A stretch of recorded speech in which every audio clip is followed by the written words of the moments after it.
Bom dia, obrigado Sérgio aí pelas palavras iniciais. Eu acho que a gente tem aí um grande desafio, que inclusive é falar sobre esse tema no período curto de tempo, né? Eu tenho aqui uma quantidade relativamente grande de slides para mostrar, mas eu acho que eu vou, de certa forma, acatar a recomendação do Sérgio, que é enfocar mais nas questões que são aí os desafios e o que a gente precisa fazer para vencer, digamos, esse problema. Muito embora é importante apresentar e contextualizar sempre, né?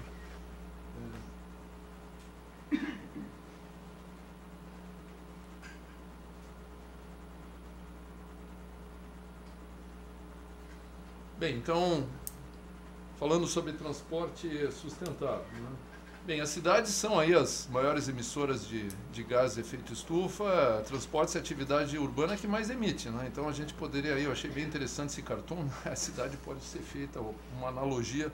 Nós sabemos que as cidades estão crescendo, cada vez mais as pessoas vivem lá, e as cidades realmente também, apesar de ser talvez a melhor invenção do homem, né, que permitiu todo o nosso avanço, hoje ela pode ser vista como um contexto de muitas emissões, né?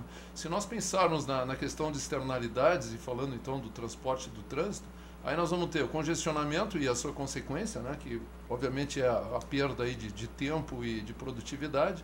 Depois nós temos os acidentes também, as suas consequências, que são os mortos e também aí os feridos, particularmente os que ficam permanentemente feridos. Isso nos leva ao problema da moto, né, que a moto, para cada um morto, tem 10 pessoas que infelizmente têm as suas vidas sequeladas, né? Depois nós temos aí o consumo de energia de fontes não renováveis, que ainda acaba sendo predominante na área de transportes, sem falar em poluição de ar, sonora, visual. Ainda temos a contribuição para as mudanças climáticas e ainda mais recentemente, agora levantado, também a questão toda de danos à saúde. Quer dizer, nós temos aí um contexto enorme de externalidades geradas pelo transporte, particularmente no ambiente urbano. Se nós pensarmos no congestionamento, bem, isso é o tema, né, sempre.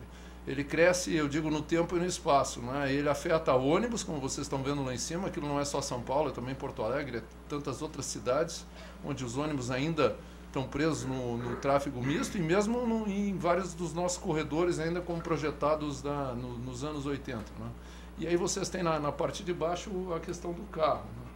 Então, crescer no tempo é cada vez mais, né, ao longo do dia, no espaço é onde não tinha, agora tem, e assim vai indo, né? Esse é um fenômeno que vocês veem que piora a cada ano, né? E se a gente pensar um pouco em São Paulo, eu acho que essa é uma má reputação de São Paulo. Eu consigo ver uma série de bondades em São Paulo, mas eu diria mais à noite, quando a gente consegue andar, né? Mas durante o dia é o congestionamento. Aliás, São Paulo é uma das cidades que, eu não sei se isso é um orgulho, uma necessidade, mas ela mede filas, né? É uma coisa interessante isso. Isso ainda não vai em outros lugares. Em outros lugares a gente tem a temperatura. Aqui a gente liga a televisão, se fala em quantidade de filas. Ontem parece que foi 250. Mas é 129, é uma performance ruim. A gente vai muito além disso. Pois é. Você está menosprezando o São Paulo. É um indicador ruim, né? Mas está lá, tá? Mas felizmente eu diria assim, isso aí não é mais orgulho de São Paulo, né? Se a gente voltar aí em 96, o nosso amigo Orlando Strammer colecionou essa pérola, né? Ali, graças a Deus que tem engarrafamento, bendito engarrafamento é sinal de progresso, isso do Paulo Maluf, né? Mas ainda bem que a gente não via mais isso, né? Quer dizer, por sorte isso nós não temos mais, eu diria, não é mais um orgulho, né? Não dá mais para pensar nisso.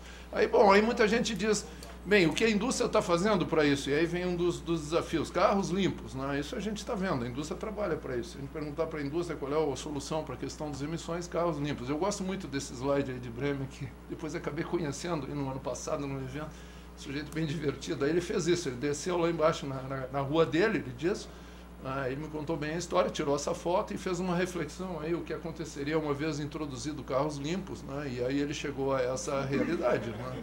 E nós podemos agora expandir isso para tudo que a gente viu nos outros slides, ou seja, nós vamos ter o que eu acho que é interessante chamar de congestionamento limpo, né? Então, se a gente deixar na mão da indústria, é para aí que nós vamos. Bem, outra coisa que acontece no Brasil, a gente tem uma tradição de motorizado, quer dizer, aquele slide lá da pavimentação nas vias em locais de mais baixa renda, tradicionalmente é o asfalto que traz junto a velocidade e a morte, inclusive, né? Porque aquilo é a área de lazer das pessoas. Muito pouco muito pouco interesse, muito pouco desenvolvimento. Ali na esquerda vocês têm Curitiba, quer dizer, aquilo é uma calçada, quer dizer, deveria ser uma calçada, não é? E ao lado uma ciclovia, quer dizer, muito em cima uma ciclovia, estacionamento de bicicletas mal resolvidos, ou seja, a gente resolve muito mal a questão do não motorizado, maltrata muito isso. Bem, um dos problemas aqui é aquela história de que as calçadas não são parte do elemento da mobilidade. Quem acaba sendo responsável pela calçada são os moradores. Quer dizer, isso é um outro desafio, reverter isso, trazer a calçada como parte da mobilidade e a cidade ter uma gestão mais efetiva, talvez um outro sistema aí que não fique só, né, em alguns casos emitindo multas aí que nunca são pagas para os donos dos imóveis, e a gente acaba sem aquele trecho de calçada lá que acaba sendo importante. Bom, às vezes a gente imagina que tem alguma chance de coisas mudarem, né? Isso é a minha cidade lá, Porto Alegre, isso era uma área de vendedores ambulantes no centro, aí foi feito um centro popular de compras, para não dizer outro nome, né, que foi criado, e aí o pessoal foi transferido e a gente pensou, puxa, talvez um resgate, vocês estão vendo a escadaria e tal, isso é uma praça legal, quer dizer, um resgate talvez histórico dessa parte na área central e tal, mas aí quando a gente vê, né, o próximo passo é esse, né? E aí eles justificam dizendo, não, mas tem um restaurante ali, então esses carros precisam estar ali para o pessoal chegar no restaurante. A gente sabe que não é isso, quer dizer, o cara fica aí o dia inteiro numa outra situação, não resolve esse problema. Tem coisas muito mais inteligentes para fazer, Nova York fez muito disso.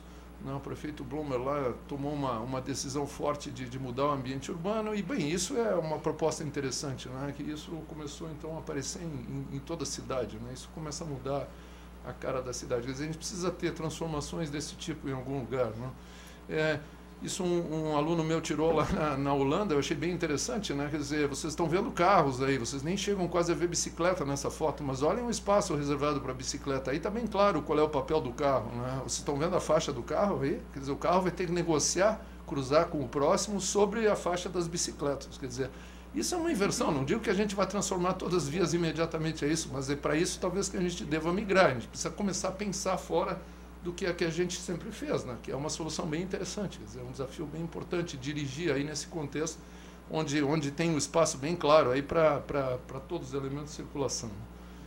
Bem, infelizmente as nossas eleições, eu acho que são um pouco messiânicas, né? Sempre virá alguém que em 4 anos transformará o mundo e essa pessoa vai embora, e depois diz, né, muitos dizem que 4 anos não é suficiente, eu não sei qual o período, mas talvez na verdade, sem planos, nenhum período é interessante, né? Então nós precisamos ter planos, né? A gente sempre fala assim, o importante é mover gente, né? Vocês veem aí os veículos desnudados, né? Então está bem claro, então vamos, né, mexer com pessoas, vamos mexer com ônibus, quer dizer, vamos dar importância para os ônibus, né? Mas aí a gente acaba construindo isso, né? Quer dizer, e isso atende os usuários do carro. Na verdade, a gente tem muitas pessoas aí envolvidas em decisões, a gente vai... Qualquer coisa que fizer, mas tem os automóveis, parece que o automóvel é uma entidade, na verdade são pessoas dentro, mas né, são chamados de automóveis, daí vem os ônibus, tem os pedestres, tem os motociclistas, tem o transporte de carga, etc. Na verdade, qualquer decisão que a gente tome vai afetar aí o transporte privado, o transporte coletivo não motorizado, né? Esse é o ambiente que nós estamos, né? Se a gente perguntar para quem quer carro, né, carro sempre quer mais espaço viário, né? Vocês veem aí uma chance de fazer qualquer coisa na marginal, surge mais uma faixa para carro de novo, e assim vai indo, né? Tem uma chance, tira os caminhões, mais carro. Quer dizer, sempre a ideia é carro, né? Então o sujeito quer mais carro ou ele quer menos veículos na via, né? Isso também é uma ideia que passa pela cabeça das pessoas, né? Por que está todo mundo aqui, né? Por que não estou eu só aqui, né? Na verdade, né, esses idiotas todos, se eles estivessem no transporte coletivo, eu já estaria há muito tempo em casa. Na verdade, assim, o transporte coletivo é bom para os outros, isso revela o lado egoísta de quem dirige carro, né? Nós todos aqui incluídos, né? E na verdade... Quem está dentro do ônibus, muitas vezes, né, a gente está pensando assim, o que o cara vai fazer? Ele pensa em andar de carro, de moto. Se a gente olhar a evolução, esses são dados da NTP, de evolução da divisão modal no Brasil ao longo das décadas e tal. Quer dizer, nós saímos numa divisão 85-15, lá dos anos 70, digamos, ou do período 50-70, e nós estamos migrando, aí estamos mais ou menos 50-50, nós estamos falando aqui só do motorizado, tá? Porque se a gente colocar o não motorizado, seria mais ou menos um terço, tá? Então, quando a gente tira... O que é a linha curva azul? A curva azul é as pessoas que estão usando o percentual de viagens no transporte coletivo e a vermelha é o percentual de viagens no transporte privado. E aí, no caso, incluindo a moto agora. A moto surgiu no cenário mais recentemente, mas ela é uma parcela que tem um crescimento expressivo. Né? Alguns apontam até que daqui a pouco a gente vai estar vendendo mais moto do que carro, em boa parte em função do próprio congestionamento, que é uma forma de sair do congestionamento, o que nos remete de novo a um problema que houve no Código de Trânsito quando facilitou, que é uma coisa que a gente deveria rever isso em termos de lei, facilitar a moto circular entre os automóveis, né? Porque isso é o que nos leva ao problema da incidência de mortes toda. Né? Então a situação não é boa para o carro, a gente sabe disso. Ela é ruim para os ônibus também. Essa é uma foto lá no Rio, né? Tem um corredor lá com 900 ônibus por hora chegando no centro do Rio de Janeiro. Está ruim para as motos, e aí nós estamos falando de 10 mil mortes por ano, né? E talvez 100 mil com sequelas permanentes. Né? Está ruim para o pedestre, que tem que se ajustar entre tudo que sobra aí. Né? E faz mal para as pessoas, né? A gente está nessa evolução aí e o carro está ajudando bastante para isso. E isso é muito marcante. A gente poderia aqui abrir um capítulo só para a saúde. Obviamente não dá tempo, mas espero que quando vocês tratarem de saúde, vocês tratem junto à questão da mobilidade. Né? Mas esse efeito está sendo visto no Brasil, no México e em outros tantos países aí em desenvolvimento. Macaco ou orangotango. Alguma coisa. E inclusive em alguns colocam que o carro também cresce em função do tamanho da pessoa. Então tem essa questão. O sujeito precisa entrar dentro do carro, então o carro também vai crescendo. Né?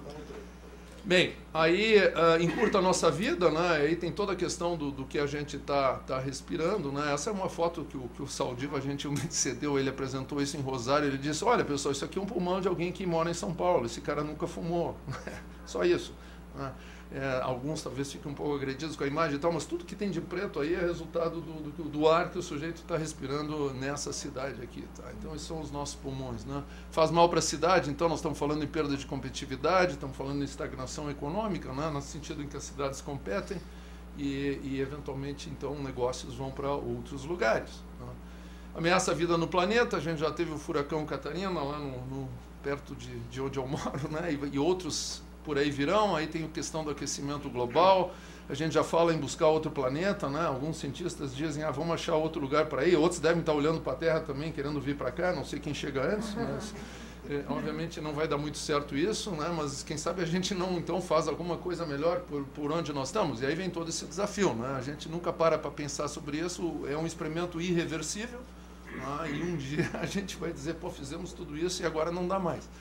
Então, o que cidades com visão do futuro estão fazendo, se a gente pensar nessa linha? Né? Estaria basicamente nesses 4 eixos, a gente refletiu bastante sobre isso, quer dizer, nós estamos falando de desestímulo ao uso do automóvel, vejam bem ali, nós não estamos falando não comprar carro, porque parece que isso não tem saída, isso é uma outra coisa que aconteceu agora de novo, a gente já viu esse efeito e já se criticou da outra vez e agora volta a mesma coisa, né? Vamos comprar mais carro e dar-lhe incentivo porque isso move a indústria e tal. Tá bem, então que cada um compre 10 carros, mas que deixe em casa. Agora vamos ver então como é que nós vamos desestimular o uso do carro. Se nós olharmos a motorização americana, para vocês terem uma ideia, é 800 carros por 1000 habitantes.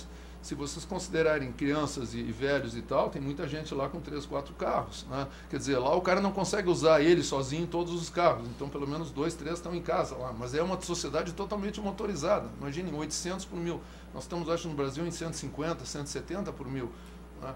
Quer dizer, a indústria pode olhar e dizer, pô, mas tem muito para motorizar. Espero que a gente não chegue no caso americano. O caso europeu é por volta de 400. São Paulo seguramente já está nesse número, mas a periferia ainda não está. E a periferia vai se motorizar mais e virar para a cidade. Então nós temos que pensar sobre isso, né? Desestimular o uso do carro. Depois, melhorar o transporte coletivo, isso sempre.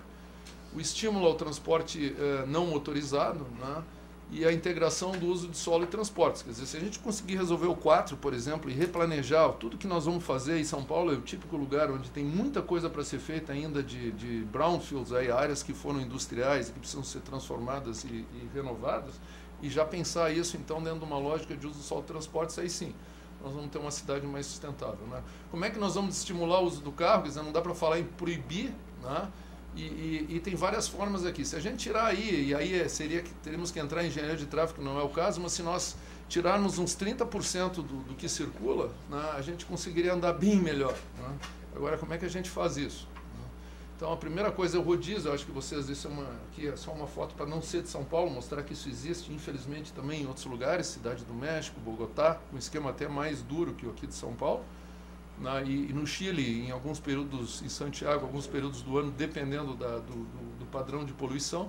Mas não é uma boa ideia, né? Aliás, eu já ouvi uma palestra, não vou dizer nomes aqui por uma questão ética e tal, de alguém que disse que nem nós na indústria da automobilística poderíamos ter pensado em algo tão fantástico para vender carro, né? que é o rodízio. Diz assim, pô, é inconcebível, nós nunca conseguimos pensar nisso, vejam o que conseguiram fazer. Mas lembre-se, né? O rodízio começou por causa ambiental, e depois, hoje, ele está muito mais por causa de mobilidade, talvez, do que a questão ambiental. Né? Então, ambiental, como é em Santiago, que ele entra e sai, é mais interessante do que um caso permanente. Então, se o caso é permanente, aí nós vamos ter que falar no que, infelizmente, no Brasil foi chamado de pedágio urbano, mas que propriamente deveria ser taxação do congestionamento, né? Porque aí a gente não está falando aquela história do pedágio que ninguém gosta, porque pedágio não tem necessariamente, embora originalmente estava associado a custo marginal, etc., hoje em dia é aquela história que o cara está pagando sempre, né? Mas a taxação do congestionamento, ela pode, hoje em dia, entrar em alguns momentos e não em outros, e pô, tem esquemas super inteligentes de fazer, muito melhores que, inclusive, que o de Londres, né? Por exemplo, Estocolmo já tem uma tarifa mais variável ao longo do dia, né? O pessoal não gostou no início, vocês veem ali o dia antes e o dia depois, vocês veem que tem um impacto grande, o cara não sabe exatamente o que vai acontecer, depois a coisa volta para os 70% lá e está todo mundo andando, né? No início começou 73% contra, eu acho que se a gente fizer uma enquete aqui deve dar isso ou mais, né? E depois de um ano, que era a proposta, vamos fazer um ano e depois vamos reavaliar, deu 67% a favor, é uma reversão bem interessante. Né? Bom, talvez uma outra cultura. Restrição de vagas para estacionamento. E aqui tem outra coisa que a gente deveria trabalhar. Quer dizer, nós temos hoje um mínimo de vagas, né, por lei, inclusive em todas as cidades brasileiras, o Código de Trânsito reforçou isso e está todo mundo aplicando isso. O cara constrói lá X metros quadrados de um certo empreendimento, utiliza lá os indicadores e tem que construir aquela quantidade de vagas, né? E, na verdade, por exemplo, em outras sociedades, como no caso lá na Inglaterra, por exemplo, existe um número máximo de vagas. Então, o sujeito quer aprovar um shopping, em vez de ele ir para esse número grande de vagas, dizem para ele, olha, teu número é 50. Ele diz, não, mas 50 não dá. Bem, quem sabe te aproxima do transporte coletivo. Aí o sujeito vai numa grande estação de metrô, ou numa área, né, mais bem alimentada por transporte coletivo, e ali acontece o empreendimento. Quer dizer, é uma outra lógica, né? É uma lógica que nós não temos aqui. Tá? E depois outras coisas mais radicais, como Sydney, por exemplo. Essa foto não é de Sydney, isso é uma garagem em Porto Alegre, que é o que eu achei que podia ilustrar aqui. Mas Sydney, por exemplo, tinha um monte de garagens do centro, e o centro era já estava se tornando uma área estéril, assim, muitos estacionamentos e tal. Os caras aumentaram a taxação de estacionamento, o pessoal que tinha edifícios diz, mas está muito caro pagar, eu não consigo mais pagar esses impostos. Diz, bem, e agora? Bom, quem sabe dinamita teu prédio, quer dizer, os prédios já eram baixos e apareceram escritórios, e aí apareceu o transporte coletivo para alimentar, o centro se renovou. Né?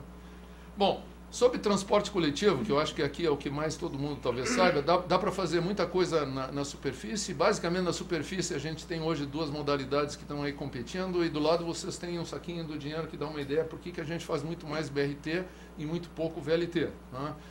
Eles, digamos, têm desempenhos muito parecidos. Se a gente for olhar lá em cima, bom, dá para fazer o ônibus que vocês fizeram aqui no Expresso Tiradentes, que é uma coisa relativamente cara, monotrilho, vocês vão ter algumas experiências dessas, vai custar caro, né? E se sabe disso. E debaixo da terra, né, temos o metrô e, sei lá, não é o caso de botar ônibus necessariamente debaixo da terra, embora possa se colocar em alguns lugares. Mas por aí acho que vocês têm uma ideia por que BRT está predominando no planeta. Uma tentativa bem simples de mostrar por que isso está acontecendo. O grande problema do BRT, e eu falo muito sobre isso, e a gente tem trabalhado muito na Embarque Brasil e na Embarque no mundo inteiro em promovendo essa tecnologia, é como tratar o B do BRT. A gente fala em B, é ônibus, lá vem o velho ônibus. Bem, mas que isso seria o velho ônibus? Quer dizer, isso aí está parecendo muito mais um veículo... na verdade, um veículo sobre trilhos, que a área, na verdade, o ônibus, para ser bacana, ele está copiando muito da área dos trilhos, né? O que não tem nenhum demérito nesse sentido, mas o que vocês têm aí é a roda escondida, que o usuário adora, vocês têm um layout interno igualzinho a um veículo ferroviário, vocês têm a possibilidade de guiar esse veículo eu posso dizer para vocês, ele pode ser muito menos até poluente do que o elétrico, na medida que isso aí for hidrogênio. Quer dizer, aí tem várias coisas que a gente poderia ficar discutindo, mas o futuro é bem interessante para o transporte na superfície. E BRT está acontecendo em todo o planeta. Istambul, Johannesburg, Guadalajara, quando se preparou para os Jogos Pan-Americanos. Na China, inclusive, o nome BRT está sendo usado, né, como nome genérico do sistema. Aí eles dizem, mas é só em país pobre e tal. Não, aí, bom, tem México, Bogotá lá em cima, vocês têm Paris, Los Angeles, e vocês têm aí um monte de cidades no mundo desenvolvido também implantando. BRTs estão aparecendo em todos os lugares, em todos os continentes. Na verdade, 1 quilômetro de BRT custa de 20 a 100 vezes menos que 1 quilômetro de metrô. Não que ele vá substituir em toda a sua dimensão o metrô, embora a gente tenha alguns desafios enormes, aí, como um lá no Rio de Janeiro, que é o Transbrasil, de levar 60 mil passageiros hora sentido, que é mais ou menos as demandas dos metrôs mais carregados, né? E estão aparecendo aí planos nacionais de BRT em vários países. Se vocês olharem ali a lista, o Brasil ainda não tem, embora o último PAC aí privilegiou bastante a questão dos BRTs. Bem, então eu falei um pouco de transporte coletivo. Vamos falar do não motorizado. O primeiro slide que eu acho interessante é esse é um slide que o Penalosa tirou lá de Bogotá. Bem, mas lembra do nosso primeiro lá, a gente provavelmente asfaltaria isso de porta a porta, né? Afinal nós estamos numa população de baixa renda e tal. Aí ele diz, não, mas para que asfaltar de porta a porta? As pessoas precisam caminhar bem, precisam poder andar de bicicleta, e o carro que ande devagar no espaço que sobra ali ao lado, que é o melhor espaço para o carro, né? Bem, o espaço urbano é finito, então alguma coisa a gente precisa fazer. Só para mostrar o uso equilibrado do espaço viário. Isso é na Índia, tá? Aí vocês vão ver, não tem nem calçada, tá tudo misturado, é um horror e nada anda. Tá bem, dado que a situação é essa, o que dá para fazer? Bom, vamos aproveitar aí na engenharia o que dá de fazer melhor, né? Vamos resgatar algumas coisas e vamos chegar aí num outro ambiente que é isso aí, exata a mesma foto depois. Bem, o que dá para dizer dessa foto? O transporte coletivo está andando. O transporte não motorizado, tanto para o pedestre quanto para o ciclista, está lá reservado.